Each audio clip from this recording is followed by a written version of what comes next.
कर्जमुक्ती होण्यासाठी, आर्थिक विवंचना, चिंता मिटण्यासाठी काही साधे सोपे उपाय आपण आजच्या व्हिडिओमध्ये बघणार आहोत।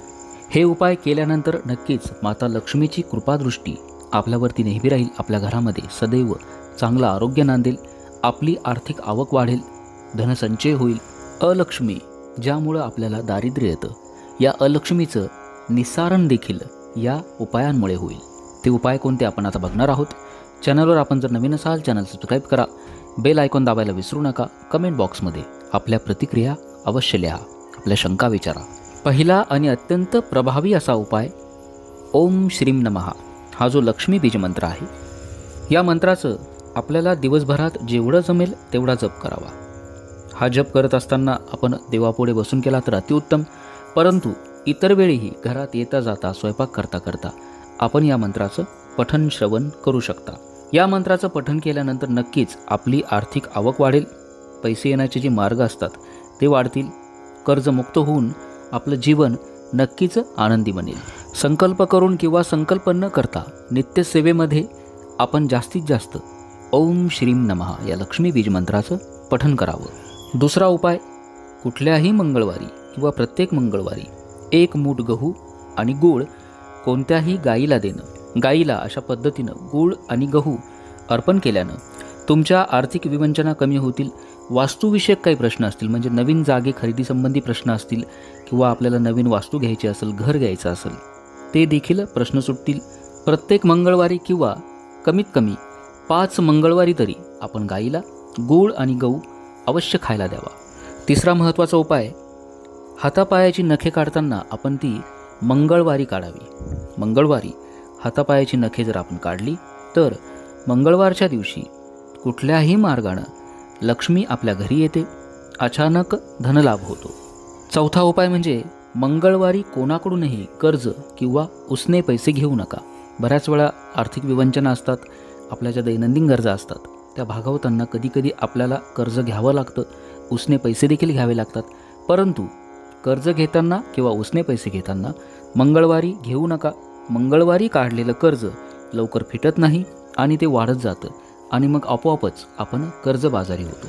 पुढचा उपाय, सूर्यास्तानंतर म्हणजेच सूर्य मावळल्यानंतर कोणालाही उसने पैसे देऊ नये, कारण सूर्यास्ताची वेळ ही माता लक्ष्मीची आपल्या घरामध्ये प्रवेश करण्याची वेळ असते, त्यामुळं सूर्यास्तानंतर कोणालाही उसने पैसे देऊ नका।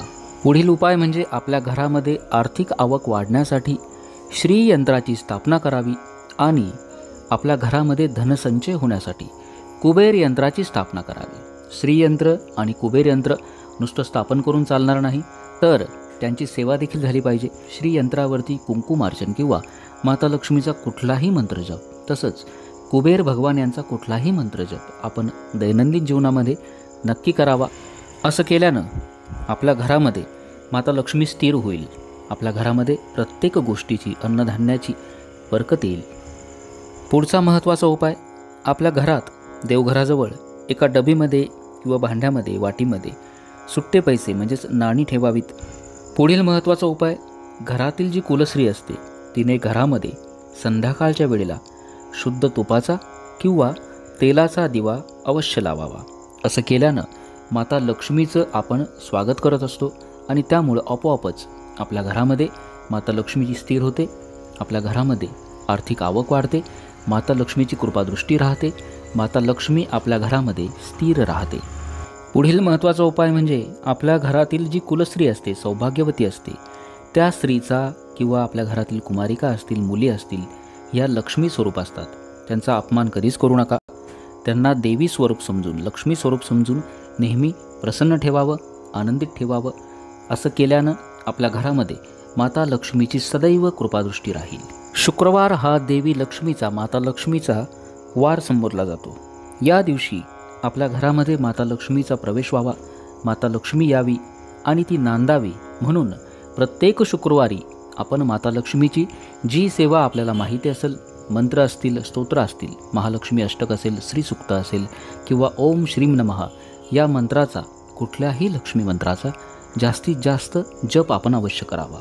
आणि शेवटचा अत्यंत महत्त्वाचा उपाय, आपण जी कमाई करतो, जे पैसे कमवतो, यातील काही भाग आपण गरीब असहाय्य, रोगी, किन्नर यांना अवश्य दान करावं. दान केल्यानं आपल्या धनाची शुद्धी होते आणि आपोआपच मग आपली आवक देखील वाढते. हे काही साधे सोपे उपाय आपण करून बघा. नुसते हे उपाय करून चालणार नाही, तर दैनंदिन जीवनामध्ये आपण माता लक्ष्मीची, भगवान विष्णूंची जेवढी सेवा आपल्याला शक्य असेल, मंत्र असतील, स्तोत्र असतील, हे अवश्य पठण करावेत. असं केल्यानं आपल्या घरामध्ये माता लक्ष्मीचा सदैव वास राहील, अखंड वास राहील. ही माहिती जर आपल्याला आवडली असेल, जास्तीत जास्त शेअर करा.